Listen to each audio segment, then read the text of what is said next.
Entry number 5005. A History of the Gene Pirates of the Lower Seas. Not commissioned by IBIS.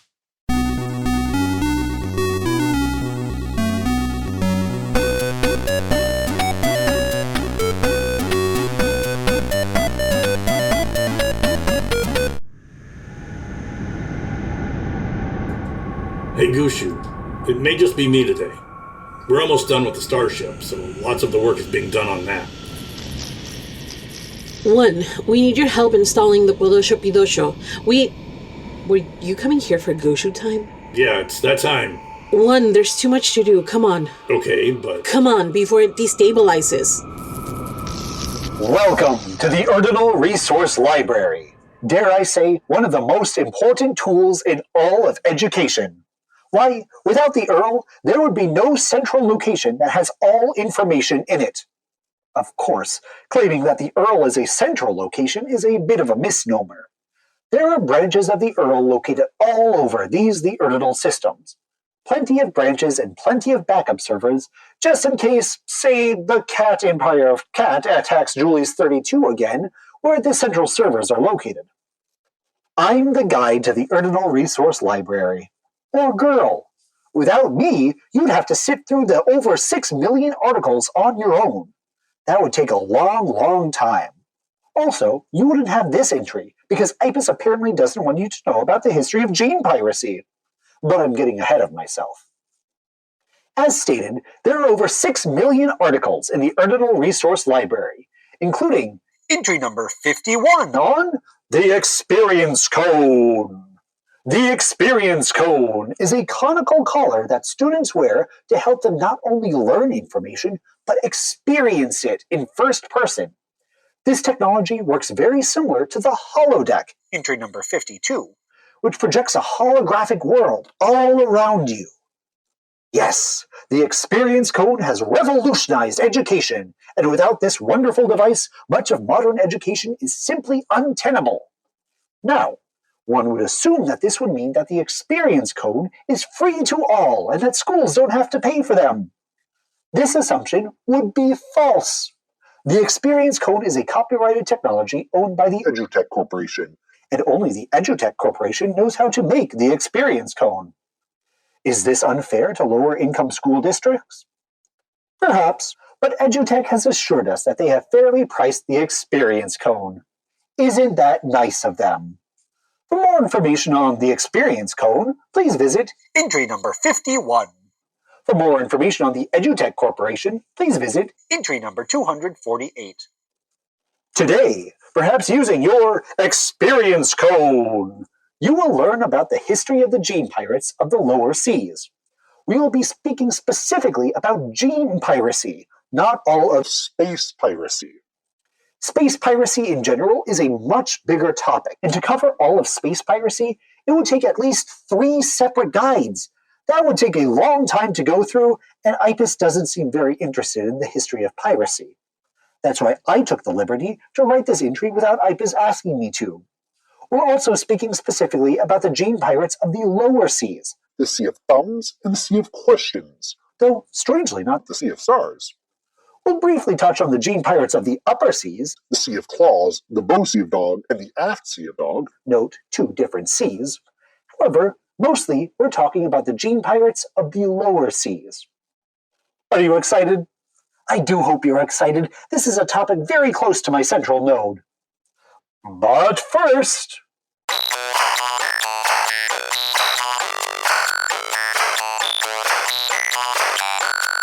let's review! Space is very large and very strange. The Sea of Thumbs is a void sea that is mostly under the protection of IPIS. It includes the sunless clump of rocks Kobe, the research space station Maj, Terminus, the primary terminal for quantum tunnels and space railroads, and the Oda Nebula. It also contains multiple shipwrecks and the star Acker. Not much is known about the Sea of Questions. Exploration of the Sea of Questions is difficult because of the thick wall of electromagnetic interference, which makes radio waves difficult to send or receive in the area, as well as the inward-moving stellar currents of winds moving in a spiral towards system Deoxys. However, despite this difficulty, there are plenty of research vessels scattered throughout the sea, as well as research station Hiekra. There are probably no monsters hiding within the void of this sea. Kryptis is the final province to the port aft of the Ordinal systems. It is bordered by the province of Semitron, the Sea of Questions, and the Sea of Thumbs. It has historically been a home to creatures made through genetic manipulation, though, now that the Empire system is over, it's open to everyone. Kryptis has plenty of attractions like The Trion Museum of Piracy, the ancient space station Ocjuleen, and the system's famous Rocked Genetic Lab. The Empire system was a flawed idea that began some 1,100 years ago and ended about 93 years ago. At the height of the Empire system, circa Empire year 266 before the First Grand Ordinal War, there were 27 empires, ranging from the Flock of the Crystal Plumage to the Council of Thrice-Cow. The Empire system was decided in 1969 Anticonciliatus by the Second League of Planets. and after leading, either directly or indirectly, to both Grand Ordinal Wars, the decision was made to dissolve the Empire system. For more information, please visit entry number 88. This has been The Review. Question time! Following the First Grand Ordinal War, who controlled the Sea of Thumbs? Abe, The Farmland. Alf, The Epistle Order of the Non-Existent. It's complicated. Ark, No one can own a sea. Many of you are worried right now because you haven't yet learned about the First Grand Ordinal War. Well, don't worry, we won't be talking about the Foxgull Irwell much here. Though, if you are interested, you can visit entry number 90 and read through the whole bloody history. Eventually, we may cover it. Eventually. Mostly, we'll be talking about the interwar period today, which lasted from Empire Year 458 to Empire Year 744. The answer to our question is It's complicated. Following the Kandula Conference, which effectively ended the First Grand Ordinal War, the Sea of Thumbs was under the jurisdiction of 7 different empires, and one would need an individual license from each of these 7 to trade in the Sea of Thumbs. It was so involved that the space station Maj was built.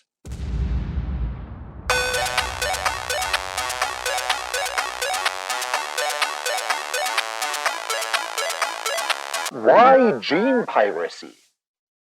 Before delving into the history of gene piracy, we first have to understand why gene piracy took place.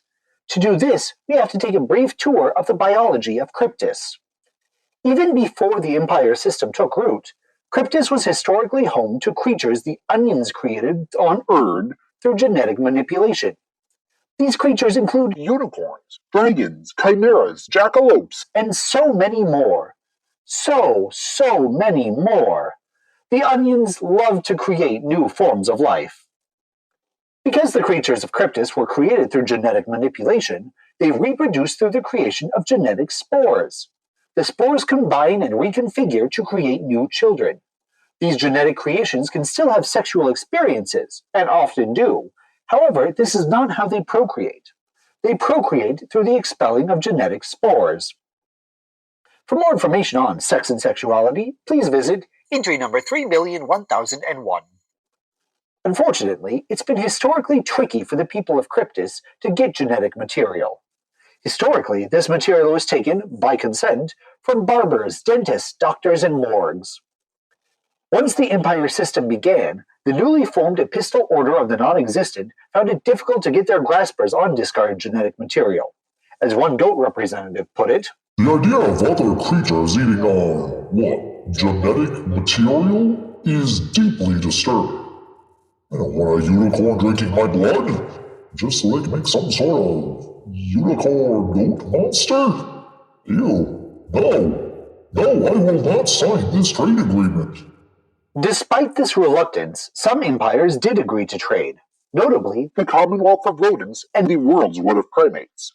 the Yord also owned the rights to sizable portions of the Sea of Thumbs and the Sea of Questions during the early years of the Empire system, prior to the First Grand Erdinal War. In order to use the seas for trade and travel, ships had to pay a gene tax, usually in the form of half a stone of teeth, hair, or skin flakes.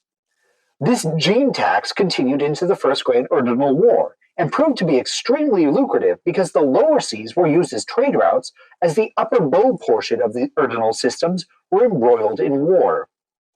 Also during the First Grand Erdinal War, the Yorn acted as privateers, warriors who would fight for any of the combatants so long as they were paid partially in genetic material. After the Kandula Conference in Empire Year 457, which effectively ended the First Grand Erdinal War, the Epistle Order of the Non-Existent was in trouble. The Yorn had lost complete control over the Sea of Thumbs, and the new vacuum time regulations made any taxing of any kind illegal in the Void Seas. Travel in the Void Seas was meant to be free for all, which is a good thing, but not when a sizable portion of how you reproduce depended on taxing. This also meant that all of the gene taxers were out of jobs, and that they had to find a way to pay for starship levies, repairs, and licensing fees. Just as the Epistle Order of the Non-Existent lost taxing power in the Sea of Thumbs, traffic within the sea increased with the building of the space railroads. Travelers, not used to the tides of the Void Sea, would be washed out into the Sea of Thumbs by the Pollux tides, and would become lost at sea. Unfortunately, due to vacuum time regulations, aid to these lost ships was meant to be offered for free. Again, these regulations still exist and they are a good thing, but it meant that the Yorn couldn't even ask for genetic payment for helping lost railroad workers. In order to go in or out of Epistle Space, one would still have to pay a gene tax. However, Epistle Space was only in the port aft daisy portion of the Erdinal systems. This meant that unless a ship was trading with the Yorn or the Ancients, there was no reason to enter Epistle Space. Thus, with privateers and gene taxers out of a job, with the seas becoming increasingly more populated, and with a supreme lack of genetic material, the practice of gene piracy began. Question time! What is a gene pirate's choice of clothing called? Abe. A costume. Alf. A persona. A cosplay. Arc. Clothing? Remember, using your experience cone allows you to use all of your senses, even your sixth and seventh ones, to truly experience all of these answers. So if you're not an oral learner, you don't have to just rely on my wonderful voice to teach you. You can see the connections between all of the answers and the historical events around each of these dates. Or perhaps you learn best through smell. How wonderful for you! Using the experience cone, pheromones are ushered into your receptors that allow you to smell the time and place of each of these answers. How useful! In fact, some may say that it's difficult to learn anything without an experience cone. Some may decry that the experience cone is only elongating the gap of education between the upper and lower classes. These people have probably never used an Erdinal library kiosk to learn, however, as these wonderful kiosks are pretty good at showing answers. Of course, if you're only getting audio to learn these lessons, it may be extremely difficult. But I can't think of any reason why you'd only have this audio. That would be ridiculous. The correct answer, as I'm sure we all were able to see, was Alf. A pirate's persona was vital to their personality and self-expression. The persona is also what separates a gene pirate from a regular space pirate, as regular space pirates didn't have nearly as much fun with their fashion choices. We're honestly not sure exactly why gene pirates all had a set persona that they would wear day in and day out, but every gene pirate did, and it's useful in remembering each and every one. Hey Gushu, weird question, but how do tourniquets work? No reason, just wondering. Tourniquets are entry number 2591. Okay, good. Are you in the middle of something right now? One, just get the tourniquet. Yeah, okay. Don't worry about it. I think I've got this. I don't understand. I gave you the entry on them. Huh.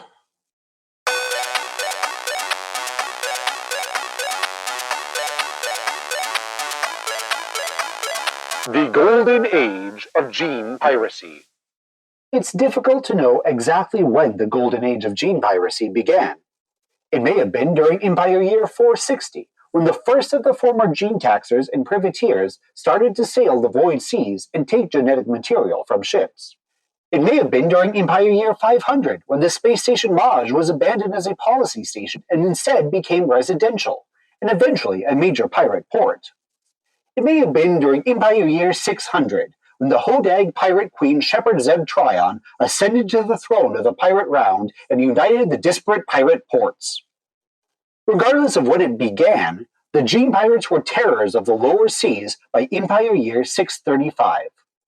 A typical Gene Pirate attack would involve a pirate ship docking onto a trading vessel, or a lost ship laying gravitational pipes for the space railroads, or a political envoy, or any other number of ships that would be sailing the void seas.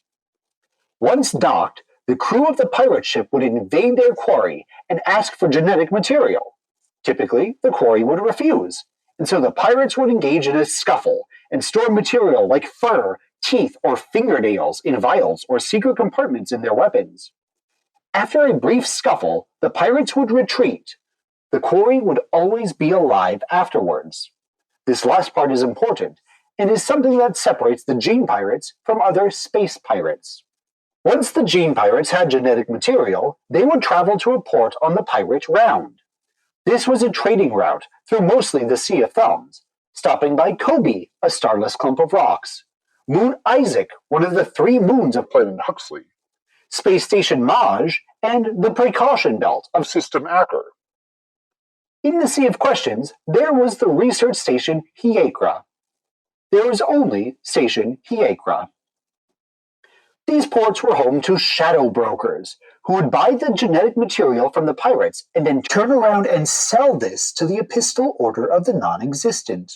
Thus, the Yorn would get their genetic material without giving a state endorsement of piracy, and the pirates would get paid a good sum to pay for ship repairs and licensing, because even though these were pirates, they still wanted to have all of their licenses in order. The most famous of the shadow brokers was the Shrike who would become the governor of Space Station Maj. The Shadow Shrike. The Shadow Shrike's persona was a long-tailed black coat with a smooth, silky black shirt. They also wore a black hat and a black veil falling over their face. Empire Year 635 was also the year that the Hair Prince Bonoligus Karu offered a reward of 20,000 logos for the head of the Hodag Pirate Queen. This reward was enough to buy a small moon and adds up to roughly 10,000 tutu bits in modern currency. 10,000 tutu bits! That's a lot! More importantly, however, whoever brought the head of the Pirate Queen to the throne of the colonies of the Lepus would be untouchable by rabbit law. Thus, the rabbit crime family, the Warren, began to hunt pirates. And it wasn't just the Warren, but other rabbit gangsters who owed the Warren money. For example, famous rum runner Pablo Wincon, aka Scardier, would devote his entire life to hunting down Tryon. Hitbutt Cotton Anya, hunted down the entire Unicorn Armada and killed not only Captain Moonbeam Cass, but also famous pirate reporter Eustace Fisk. More on these characters later. In an interview with the Rabbit Press, Anya famously said of the 20,000 Logos reward, quote, "I don't even want the money. I just want to feel the blood on my paws." Anya was a monster, and much more monstrous than any Gene pirate. Even the head of the Warren, Ramiro Meepsy, claimed thousands of bounties on pirates and used it to build his crime empire on Planet Lop, and build the city of Karak. For more information on the city of Karak, please visit entry number 1613. For more information on the mostly violent history of rabbit organized crime, please visit entry number 801. The important thing is that by Empire Year 635, the Gene Pirates had their first real villain on their hands, the Warren. There were other nobles of the colonies of the Lepus who hopped onto starships and tried to capture pirates, like the Pica Gentleman bandit Ocho Link. However, they were less successful than the gangsters. The Trans-Urdinal Space Railroad was finished in Empire Year 668, opening traffic throughout the systems and particularly opening traffic within the Sea of Thumbs. This meant great success for the Gene Pirates as thousands of ships began to use the Sea of Thumbs for trade and commerce. With all this success, the pirate round rapidly transformed from a trade route to a government of pirates acting separately from the Scientific Review Board of the Epistle Order of the Non-Existent. In Empire Year 700, after the end of the Meat Wars, but while the Zeal Bargainal was still raging on in the starboard side of the systems, the captains, mayors, barons, etc. of the pirate round joined together to form the pirate economy with their own form of currency, the doubloon. When the pirate economy began to compete with the epistle economy, the doubloon began to overtake the epistle carbon in economical strength, and at this point the Epistle Order of the Non-Existent knew that this piracy experiment had gone too far. Thus, the Yorn created the Legion of Anti-Piracy Officers, or LAPO, which was an offensive force that would travel the seas of thumbs and questions to stop piracy and restore the power of the Scientific Review Board. The next villain of the Gene Pirates was born. The final villain of the Gene Pirates was the Aft Commonwealth Trading Envoy, or ACT. The ACT was the economic spear of the Commonwealth military, and as time marched on, the two became more and more entwined. Certainly by the end of the Meat Wars, the ACT was both a trading envoy and a well-armed force. The ACT, along with the Bow Commonwealth Trading Envoy, considered themselves the protectors of the economies of the Erdinal systems. Even before the creation of the doubloon, the ACT saw the pirate round as a rogue group that was upsetting the delicate economy of the aft side of the systems, and they had started to hunt pirates and place them in Palma prison to be rehabilitated into functioning members of traditional society. The efforts of the ACT only increased once the doubloon was created, and its purchasing power began to disrupt the aft economies. By the end of the Golden Age of piracy, the ACT had imprisoned hundreds of pirates, many of whom never left Palma prison and died inside of its walls.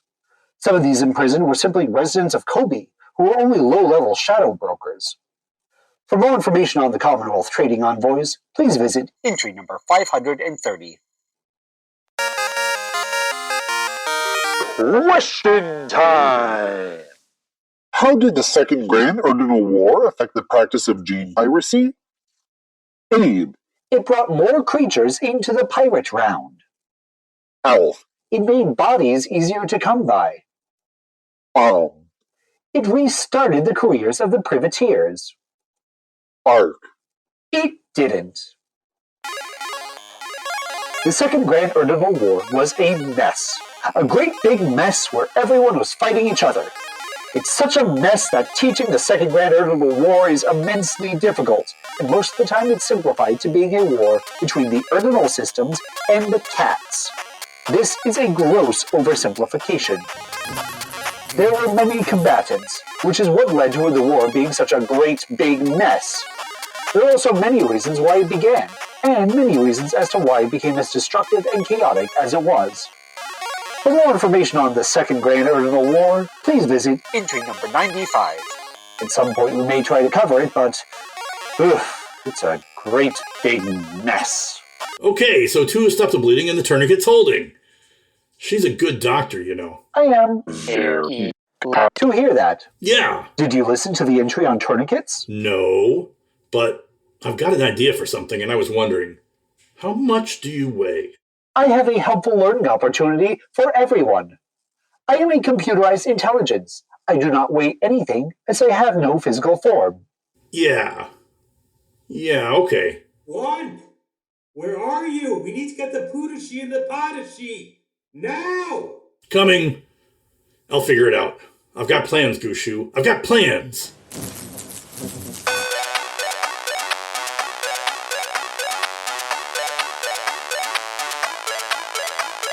The end of Gene Piracy. Though there is great debate as to when the Golden Age of Gene Piracy began, there is no debate as to when it ended. The Golden Age ended in Empire Year 790. There were still a few Gene Pirates after Empire Year 790, but it just wasn't the same. And by Empire Year 800, the practice of Gene Piracy ceased. One event leading to the end of Gene Piracy was the founding of the Combined Commonwealth. This empire, a combination of the Commonwealth of Rodents, the colonies of the Lepus, and the matriarchy of the Proboscis, was much more open to trading genetic material with the epistle order of the non-existent. With genetic trade opened up, the demand for genetic material on the shadow market lessened, and the doubloon fell in purchasing power. Also, though the farmland wouldn't be founded for another 26 years, the foundation of this empire was set by a series of trade agreements between the Porcine Monarchy, the Council of Thrice-Cow, Team Equus, and the Goat-Sheep Alliance. Of the many agreements, one was an opening of trade with the Yorn, which also brought about genetic material without the need of piracy. Of course, the biggest event which led to the end of Gene Piracy was the start of the Second Grand Ordinal War in Empire Year 744. Even in the early days of the Sasko Urwil, before the official entry of the Yorn in Empire Year 810, bodies and genetic material became much easier to come by, and the practice of battlefield scrounging was started once more. Also in these early years of the Sasko Urwil, the Yorn began offering their services as privateers to any side of the war which would pay them in genetic material. Many low-grade pirates moved on to the state-sanctioned privateer path, as it was generally safer than acting as a pirate. The Sasko Urwil was also the sole reason that Gene Piracy in the upper seas stopped. Anyone with a starship was recruited into the war, and with this trading partner taken out, the government of the pirate round was left weakened. Along with the opening of trade and the opening of career paths, there was also a vacuum of power left by the death of the Hodag Pirate Queen in Empire Year 730. This was 14 years before the start of the Second Grand Ordinal War, and 60 years before the founding of the combined Commonwealth. The lack of a charismatic leader led to the weakening of the pirate round, which in turn made the career path of privateer more enticing. There were, of course, many pirates who tried to fill in the massive Hodag-shaped hole in the pirate round. There was Captain Hidebehind, who was never seen and may have actually been a number of different creatures. As such, we don't know what Hidebehind's persona was. There was Commander Whiskerbeard II, a Teligodur chimera, Tanuki lion goat dragon, and son of the famous Tanuki pirate Commander Whiskerbeard. His persona had his father's famous blue floral coat, a black bandolier, and turquoise beads weaved into his lion's mane and beard.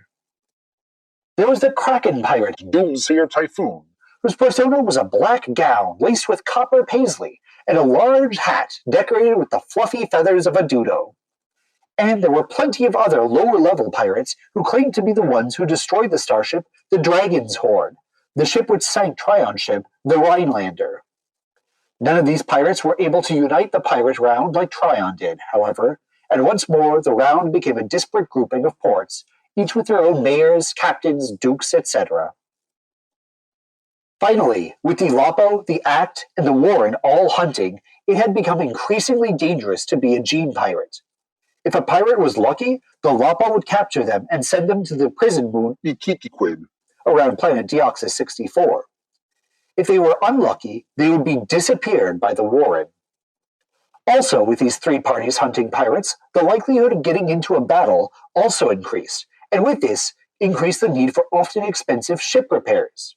The Scientific Review Board inflated licensing fees, which made it even more expensive to own a starship, and much easier for the Lapo to throw those who didn't have the proper licenses into Ikikiquid. The sad fact was that by Empire Year 790, many of the lower-level crew people couldn't afford to fly with Gene pirates anymore, and instead had to fly with state-sanctioned spaceships, which would engage in legal trade of genetic material. Hey, Gushu. I'm just taking a break. Feel free to go on. A break from what?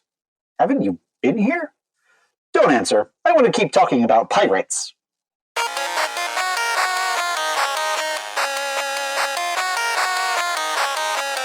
People in history. If it wasn't already clear, the history of Gene Piracy, and especially the history of Gene Piracy in the lower seas, would be nowhere without the Hodag Pirate Queen, Shepherd Zeb Tryon. Tryon was, of course, a Hodag, a creature with, quote, the head of a frog, the grinning face of a giant elephant, thick short legs set off by huge claws, the back of a dinosaur, and a long tail with spears at the end. This description, of course, does not clarify what type of dinosaur the Hodag's back is. Perhaps an ankylosaurus. Though this point is moot as dinosaurs do not exist. They did! Oh, my, did they ever! However, despite the attempts of the Onions, we're told they were never able to clone dinosaurs, and these magnificent creatures continue to only exist in the murky past of Erd. Also not described in this description of a Hodag is the fact that they have ox horns. Trion's persona was a black coat swirled with silver embroidery, a ruffled magenta blouse with golden doubloon buttons, and a ruby cravat. She had gold rings around her horns, a periwinkle wig with a smaller version of her spaceship, the Rhinelander, in the top floof, and a massive black hat with a bright yellow feather sticking out. However, Trion did not begin as a fabulous pirate. Shepherd Zeb Trion was born to a Hodag mother and an ox father in Empire Year 425. He began working as a Uten Timberwat young, as his father died in a factory fire and his mother was unable to get a job. He began working, cutting trees on the forest moon of Robert and trading with the Outlands when he was 75, 36 years before he reached maturity. In Empire Year 502, Trion began to work with the Squonk war hero Lacrimus.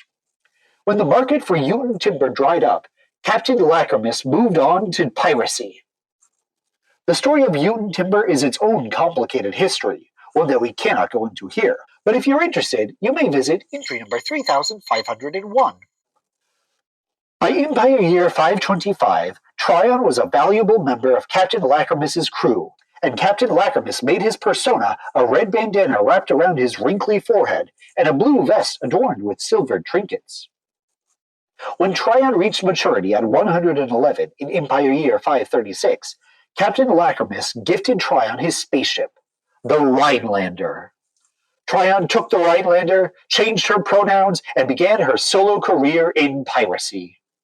Unlike other pirates, Trion would take whole starships and sell them at the then brand new space station Maj. Starships were in high demand, as they were both crawling with genetic material and could be taken apart and repurposed into new ships. By Empire Year 590, Trion had developed her reputation as a ship taker and gene scrouger. In Empire Year 599, Trion led the famous Goonie blockade, where she, Captain Hidebehind, and Plop Plop Terror of the Stars, surrounded System Goonie with a fleet of pirate ships. Plop Plop Terror of the Stars famously only wore a hat. It was black with a gold trim and a clump of blue fur. Out of this clump came 3 peacock feathers.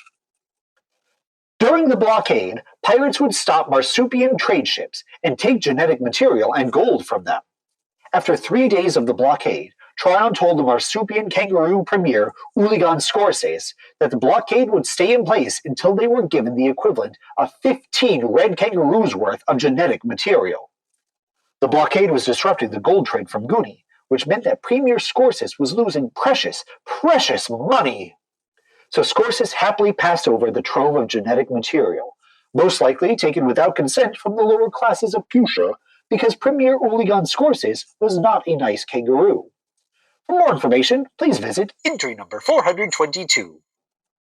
With the Goonie blockade successful, Trion and the other pirates left Goonie, and with the ton of genetic material, they were able to make the modern equivalent of 25,000 tutu bits. That's a lot! Because of the success of the blockade, and because she had a great reputation and friends from Maj to the Precaution Belt, in Empire Year 600, Shepherd Zeb Trion was elected Queen of the Pirate Round. As the Pirate Queen, Trion would continue to sail the Rhinelander across the Round, and helped any pirate she could with aid and free pirating lessons. In fact, it was thanks to Trion's guidance that the cockatrice pirate Henzapur became the great pirate she was. Henzapur's persona was, of course, a lime green coat adorned with red flowers and yellow embroidery. Empire Year 635 saw the rise of the pirate hunters from the colonies of the Lepus, and in Empire Year 640, Trion's utmost adversary began his hunt. Pun Lumwinkan, aka Starred Ear, the 10-year-old rabbit rum runner. Skardir was a ruthless hunter who left a swath of destruction in his wake and was responsible for the Burning of Kobe. In Empire Year 680, Tryon and Skardir had their first meeting and battle in the Oort Cloud of Claxton. The battle lasted for a day and included much swashbuckling. Skardir's engines sputtered out, Tryon boarded the Valentine, and the two battled to a draw, with Tryon retreating after getting the crew's molts. Skardir would spend a month marooned in the Oort Cloud. After this first meeting, Tryon and Skardir would battle often throughout the next decade. However, a decade was too long for the Warren to wait, and they demanded their payment forthwith. The Warren pulled some strings and called upon a Dudo they were blackmailing, whose name has been scrubbed from history, to time-lock Skardir and trap him on an unnamed meteoroid. Skardir would disappear for 35 years. What's a Warren? A group of rabbits. And what's a rabbit? Entry number 3076. In the forthcoming decades, many tried and failed to kill Tryon. These are all their own stories, and we don't have time to go through them here. In Empire Year 725, one of Tryon's other adversaries, the beaver trader of the Act, Urash Castor, decided it was time to track down Skardir and kill the Hodag. Captain Castor took his ship, the Dragon's Horde, alongside the Lapo pilot and fur-bearing trout, Joe Pinkerton, and the two paid off Skardir's debt to the Warren and received the coordinates for the location of the meteoroid. Once Skardir was rescued, the three greatest adversaries of Shepherd Zeb Tryon joined forces to destroy the Pirate Queen. A quick note.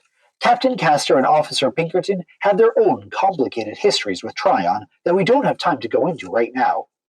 It's a lot of pirate battles and Tryon barely escaping by the skin of her long fangs.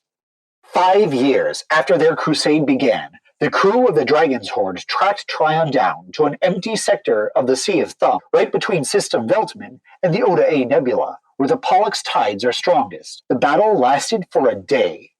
Eventually, the Rhinelander was destroyed and boarded, and Skardir, grinning a toothy grin, took the head of Shepherd Zeb Tryon. The Dragon's Horde was also critically damaged during the battle, and before dying, Tryon sent out a radio signal telling all pirates in the area that the Dragon's Horde had killed her. This made the ship a target to every pirate in the area, and though we don't know who killed the crew of the Dragon's Horde, we know that they are dead. The ship was found by Lapo scouts, derelict a light year to the port of System Guni, alongside the bodies of Captain Castor, Officer Pinkerton, and Skardir. Rumor has it that the ghosts of these three still haunt the wreck of the Dragon's Horde. Though these rumors may be unfounded, as plenty of ghost wranglers have visited the wreck and have found nothing. For more information on Shepherd Zeb Tryon, please visit entry number 27. For more information on Skardir, please visit entry number 268. Tryon's head was never found. Question time! Who was the main writer/historian of the Gene Pirates? Abe, Eustace Fisk, the Unicorn Reporter. Elf, Olivier Cerdo, the Pig Poet. The Dread Pirates Sing, the Nue Science Officer and Songwriter. Ark, Plop Plop, Terror of the Stars. Many of you may be wondering why IPIS didn't commission this brilliant history of gene piracy. I am wondering this as well, and to get your answer, you'll have to speak with the head librarians of the Ordinal Resource Library.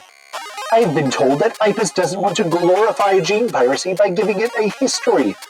Well, we're not glorifying gene piracy, we're merely telling its history, which is vital to understanding the complicated history of the province of Cryptus. I have also been told that this entry is poorly written and just a bunch of pirate stories. I take offense to this.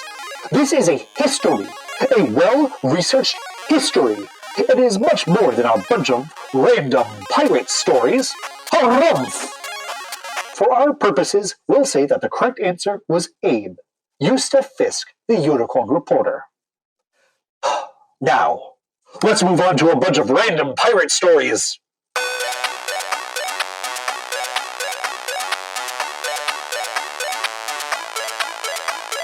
A bunch of pirate stories. Eustace Fisk, the first scrivener. We'll begin our first story in Empire Year 610, with the unicorn Eustace Fisk embedding himself with the Gene Pirates for an article he was working on. Many pirates declined to have Fisk sail with them, but the renowned Commander Whiskerbeard agreed. Commander Whiskerbeard was a Tanuki who had flown to the Sea of Thumbs to work on the space railroad in the spaceship Mononoke. Eventually, he not only began a career as a pirate, but he also had a fleet of 13 ships. He wore a signature blue floral coat, a wide triangular hat, and a red cravat. The Mononoke was the fastest ship in the Sea of Thumbs. Fisk sailed on the Mononoke for a decade, and it was there that he developed his pirate persona, a yellow coat with a blue paisley interior and a black tricorn hat. Fisk worked on the spaceship as a member of the crew, beginning as a supplies counter but quickly creating a brand new crew position, the Scrivener. The Scrivener was both responsible for writing the captain's logs as they were dictated and responsible for communicating pirates' exploits to the systems at large. Fisk would publish nothing without Whiskerbeard's express permission. Fisk left the Mononoke on good terms with Whiskerbeard and started a tour aboard the Feek Requests with the Clalbadoo Chimera, Clam Alligator Bat Duck, Captain Lucas. Captain Lucas wore a red and yellow horizontal striped shirt and a top hat. Fisk was a member of the Feek Requests when they attacked The Maroon Line. on the space railroads in Empire Year 625, a branch overseen by the Wombat entrepreneur Wieland Akarakapon. Though this was to be a routine raid on the railroad, Akarakapon decided that the pirates wouldn't take his railroad line and detonated 7 gravitational spikes. This caused a massive gravity storm which tore the Feek Requests asunder, leaving 30 railroad workers dead, Fisk without an eye and a leg, and the torn wreck of the starship floating in space. Fisk survived the attack, however, and spent months recovering at Kobe. While recovering, Fisk would interview the pirates of Kobe and publish their stories, with consent, in the Nucleo Sun Times. Fisk also published his first-person account on the attack on the Feek Requests, which helped to bring a counter-argument to the contemporary depictions of the Gene Pirates as bloodthirsty murderers and economic ravagers. As Fisk's reputation grew, his stories became more widespread and made it to the Goat Sheep Alliance, the Tamako Squirm, Marsupia, and the colonies of the Lepus. Once Fisk recovered, he joined the crew of the Unicorn Moonbeam Cass. on board the starship The Philosopher. Captain Moonbeam Cass's persona was a long rainbow scarf with a pink sequined coat and a blue hat with a daisy embedded in it. Her left flank was encased in obsidian. During the nearly 20 years that Fisk sailed with Cass, the Unicorn Armada would grow in infamy throughout the lower seas. Fisk and Cass would develop a loving relationship with one another, and would eventually have a young Sparkle together, Rainwater Eustace. who would become a successful pirate on their own. Unfortunately, the notoriety of the Unicorn Armada attracted the eyes of the hitbuck Cotton Anya. In Empire Year 650, after cutting a bloody path through the Unicorn Armada, Anya caught up with Fisk and Cass. We try to be suitable for all ages, so I won't describe how Anya killed these unicorns. But it was brutal. Fortunately, Rainwater lived on and got revenge against Anya. That's a whole other story. The important thing is that Fisk created the position of the Scrivener, which became invaluable for the campaign of Hearts and Minds with the Gene Pirates. For more information on Eustace Fisk, please visit entry number 6059. What's a buck? Also, a rabbit. Huh. Olivier Cerdo, the pig pirate and poet. Olivier Cerdo is not a pirate, though he tried to act like one for a while. Cerdo was born to pig dukes on planet Swinebridge. in Empire Year 620. Upon reaching maturity in Empire Year 623, Cerdo became a poet among the socialites of the spaceport Wartome. He was as much a poet as he was a pirate, which is to say his poetry was subpar. Here's an example. Oh, to be a little flea, that would make me so happy. It's just terrible. Not at all like the great pig poets like Byron Noxiseki. Cerdo was popular amongst socialites, however, and in Empire Year 630, as part of a bet with other socialites, Cerdo joined a starship crew. The starship he joined was the Bearded Fury, a ship that traded with System Wells and System Veltman between the Porcine Monarchy and Team Equus. Join is a generous term, however, as Cerdo did nothing but write bad poetry on board the starship. When the Bearded Fury reached Stragatsky, the outermost planet of System Veltman, they were attacked by Captain Hidebehind in their ship, the Fearsome. Seeing this as a delightful turn of events, Cerdo paid Hidebehind to join the crew, with join once again being a very generous term. Cerdo flew with the Fearsome for a decade. He would send reports back to the Porcine Monarchy detailing their adventures. However, unlike Fisk, Cerdo never got consent from Captain Hidebehind to publish these stories. These stories became known as The Cerdo Accounts. They are published in the Illustrated Wart Home News and were written and illustrated by Olivier Cerdo. Illustrated, once again, being a very generous term. Despite the subpar nature of the Cerdo accounts, they became wildly popular amongst the socialites of the Porcine Monarchy. When Captain Hidebehind found out about the Cerdo accounts, he became enraged, as publishing pirate stories without consent was against the code of the pirate round, and he marooned Cerdo on the comet Agival. Cerdo documented his survival story on this comet in his journal, ready to publish in the next installment of the Cerdo Accounts. According to Cerdo's story, he was miraculously saved by a worm research vessel and taken back to the Porcine Monarchy, where he lived in wealth and fame. This was, however, just a story, as Cerdo died on Agival. Ironically enough, his mummified body and his journal were found by a worm research vessel. This was, however, in Empire Year 663, 23 years after he was marooned. Cerdo was not a pirate.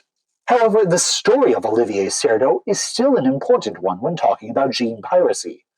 Partially because even though his stories were mostly self-congratulatory and fictitious, the Cerdo accounts helped to destigmatize Gene Piracy among the Porcine Monarchy, the Goat Sheep Alliance, and the world's What If Primates. With Gene Piracy destigmatized, it made it far easier for pirates to scrounge genetic material in the Sea of Questions, where these empires traded. Thanks to the Cerdo accounts, many traders in the Sea of Questions would even freely give their genetic material to pirates. The story of Olivier Cerdo is also important because it shows the consequences of disobeying the code of the pirate round.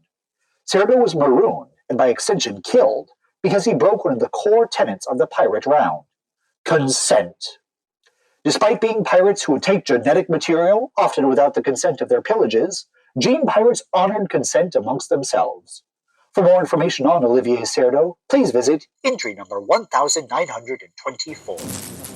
Hey, 2, it happened again. What? We were putting up the interior siding of the fuselage and... Is it 6 again? Oh no.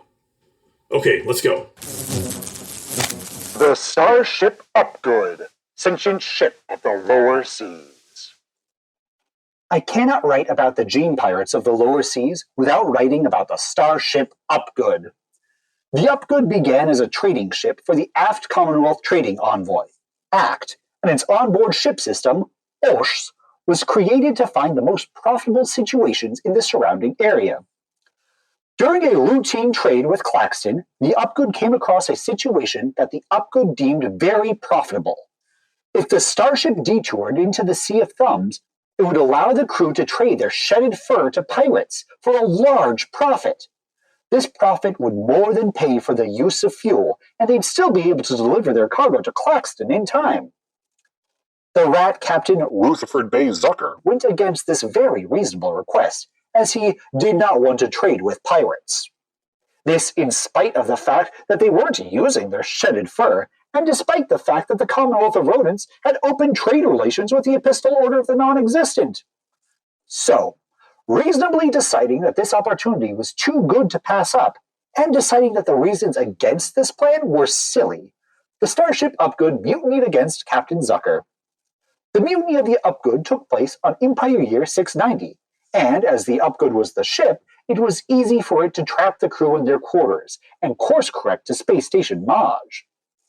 This first mission of the Upgood proved to be extremely lucrative, and Captain Zucker was able to find their way back to the Commonwealth of Rodent safely. Everyone came out on top! But still, Captain Zucker vowed to get his ship back and erase its osh. So it was that the Starship Upgood became a pirate. As a starship, the Upgood did not have a persona per se, but the flag that the Upgood flew pictured two white upward-pointing arrows in an X formation, with a white bone in the middle. A red bleeding heart was in the lower center of the flag, directly below the bone. During the Starship Upgood's pirate career, it would scan the lower seas for trading ships, pretend to be a derelict, and issue out a sassope sass, then hook itself up to the ship and take it to the nearest pirate port. It's important to note that the Upgood, though fully capable of sending its osh into the captured ships, never did this, as it would essentially kill the personality of the captured ship. Instead, the Upgood would communicate directly with the captured ship and convince it that following it to the nearest pirate port was a good idea. In some cases, the captured ships would decide to fly alongside the Upgood. Also, because the Upgood was connected to the Axe network, it had a knowledge of cloaked and secretly registered trading ships. This gave the Upgood a greater pool of ships to capture than other pirates, and it also made the Upgood a particularly sharp thorn in the side of the Act. Captain Zucker would routinely try to recapture the Upgood in his new ship, The Space Word. Zucker made sure that the code of Space Word included a mutiny clause, making it so that should Space Word even consider a mutiny against Zucker, it would get trapped in an infinite logic loop. This would be the equivalent of hell. Thus, Space Word was immune to the reasoning of the Upgood, and the two became rivals. Not openly antagonistic towards each other, but rivals. This meant that, as the two starships battled one another, Space Word would often let Upgood escape if the battle was a particularly challenging one. As the Upgood and Space Word used mostly the same code, the battles between the two were frequently evenly matched. Eventually, the Upgood became tired of these frequent battles and the repairs needed afterwards, so it decided that piracy in the Sea of Thumbs was no longer financially viable. In Empire Year 710, the Starship Upgood flew into the Sea of Questions and was never seen again. Captain Zucker counted this as a win, and he was awarded a Medal of Honor by the Act. For more information on the Upgood, including a primer on why this osh should be considered sentient, please visit entry number 4901. Cyberlife is life. Captain Ironclaw, the fiercest pirate of the upper seas. Yes, Captain Ironclaw is more known for being a pirate in the Sea of Claws and the Aft Sea of Dog. Only the Aft Sea of Dog. She never ventured into the Bow Sea of Dog. Again, these are two different seas. However, Captain Ironclaw got her start in piracy in the Sea of Thumbs.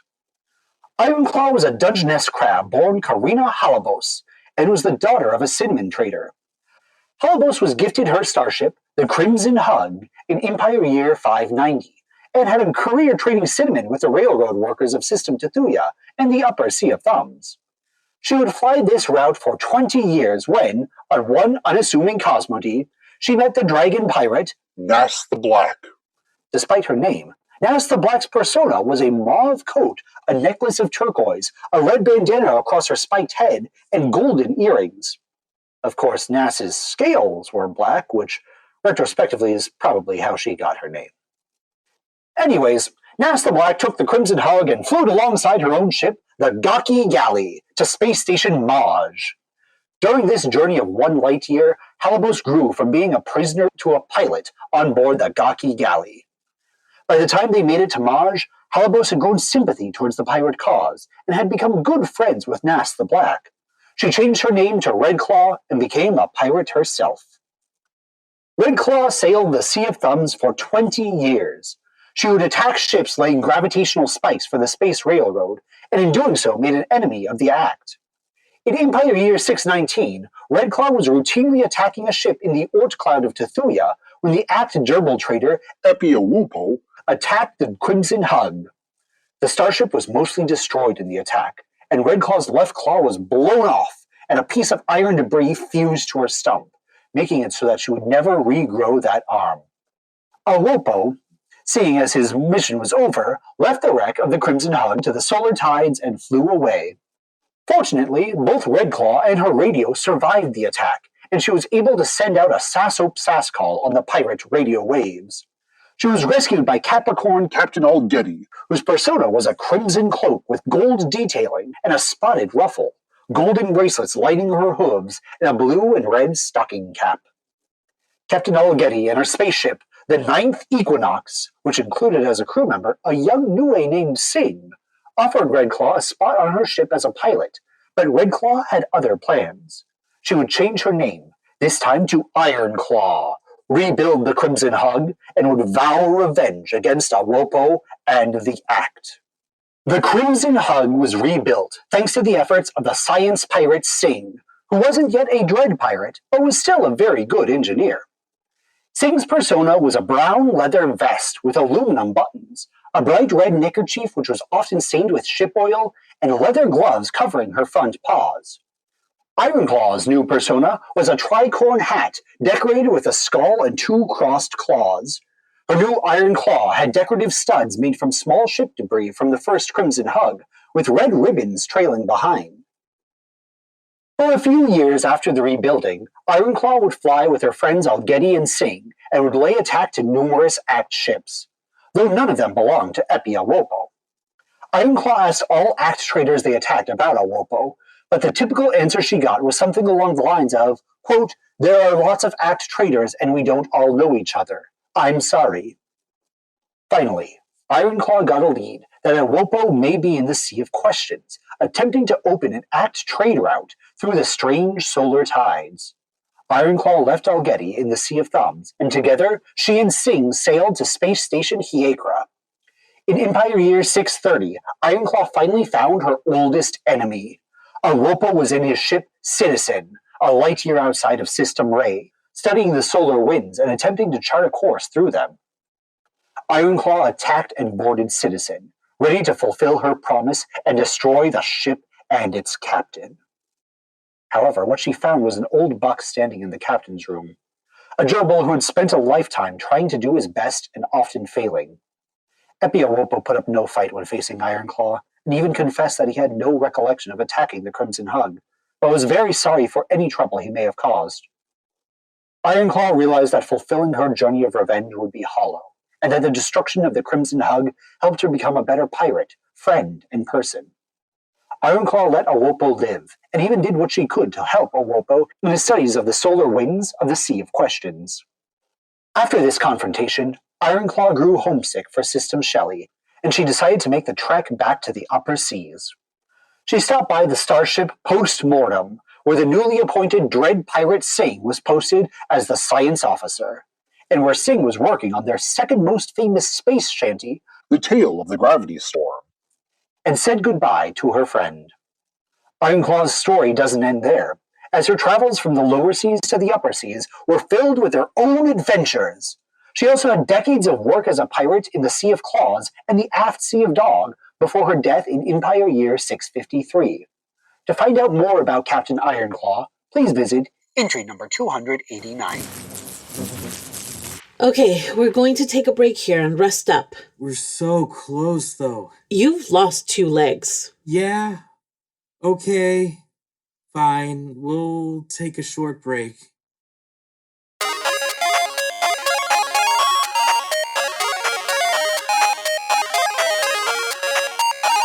Test time! 1, What were the genes pirated by the Gene Pirates used for? 2, What was the pirate round? 3, Why did Gene Piracy end? 4, Who was the most important Gene Pirate? 5, What was the most important port in the pirate round? A quick word on the Dread Pirate Sing. The Niue pirate, though they never captained their own ship, was very important in the history of Gene Piracy. After their early life in the Sea of Thumbs, they mostly haunted the Sea of Questions on various ships. Ships like Postmortem and the Sorry Excuse.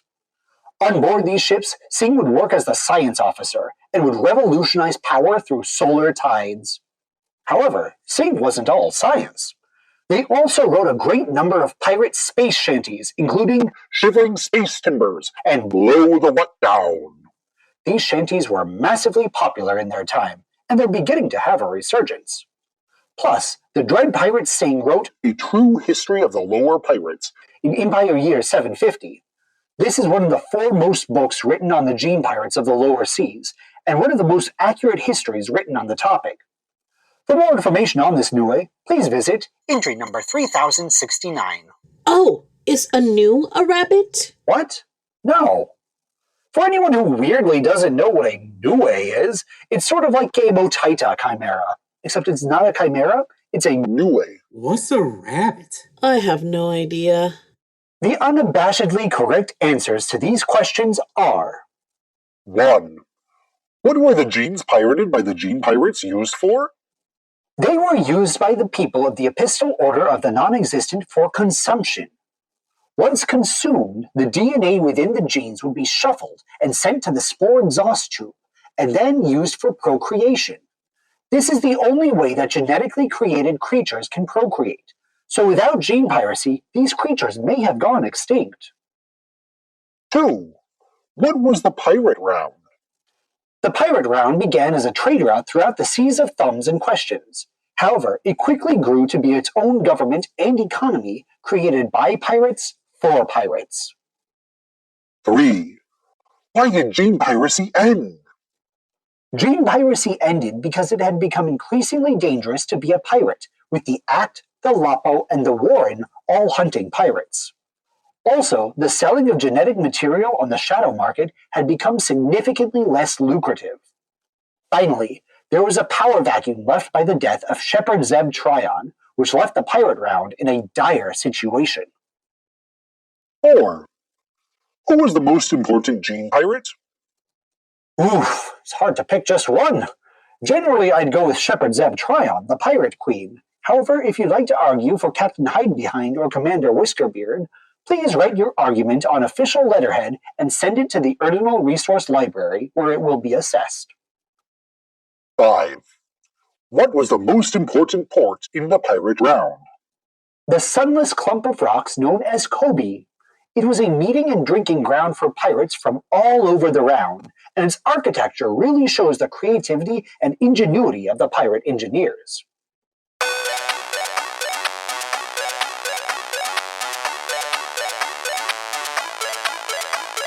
Our time is over. That's all the time we have today, though I could keep on writing about gene pirates for a long, long time still. Perhaps I'll extend this entry into 2 parts in the future, as there's certainly enough information. Maybe that's why IPIS hasn't yet commissioned this article. Maybe they want 2 or 3 parts to this guide. I'll mail the head librarian of the Erdinal Resource Library and ask them. In the meantime, if you're interested in continuing to learn about gene piracy, please visit the following entries. Entry number 26, the Sea of Thumbs. The Ibis Sea. Entry number 27, Shepherd Zeb Tryon. The Pirate Queen. Entry number 31, the Sea of Questions. The Unknown Void to the port aft. Entry number 120, the Epistle Order of the Non-Existent. A very logical and scientific empire which spiraled into piracy just once. Entry number 173, Utah. The Ancient Star. Entry number 185, Cryptis. The Genetic Opera. Entry number 701, Kobe. A research station turned pirate port turned tourist trap. Entry number 706, Space Station Maj. A research station which was briefly a pirate port and briefly a destructive space laser. Entry number 707, Space Station Hiekra. Just a regular research station. Entry number 5006, A History of the Gene Pirates of the Upper Seas, not commissioned by IPIS. This is the end of An ordinal overview. and the end of our season together.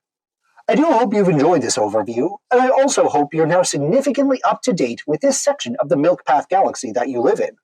Yes, even you, L3, now live in these the ordinal systems. We'll take a break now for your regular teachers to teach you regular things. But I'll be back. And who knows what we'll learn about next? Me, I know. I'm not telling you, but I know. Goodbye now. There. I know you had early reservations, but I hope you now know everything you need to know about your new home. Is it talking to us? Yeah. Let's just relax and talk about this later. We need to talk about this. We will. For now, Gushu, what's your most relaxing entry? Entry number 4300. White Noise. This entry includes an account of the White Noise incident, where a group of Gustasari Sids attempted a coup. That sounds great. Please play that. Okay. Entry number 4300. White Noise.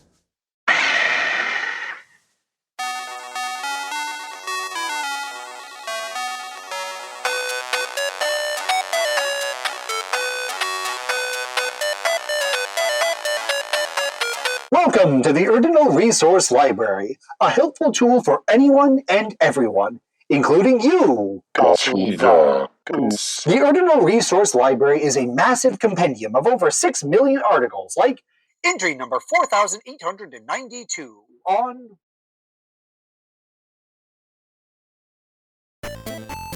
Girl, the Guide to the Ordinal Resource Library, is written, directed, and produced by Vinny Gagnapen. The associate producer is Andrew Gingrich. The sound mixer is Stephen Holliger, and music is by Roll Music.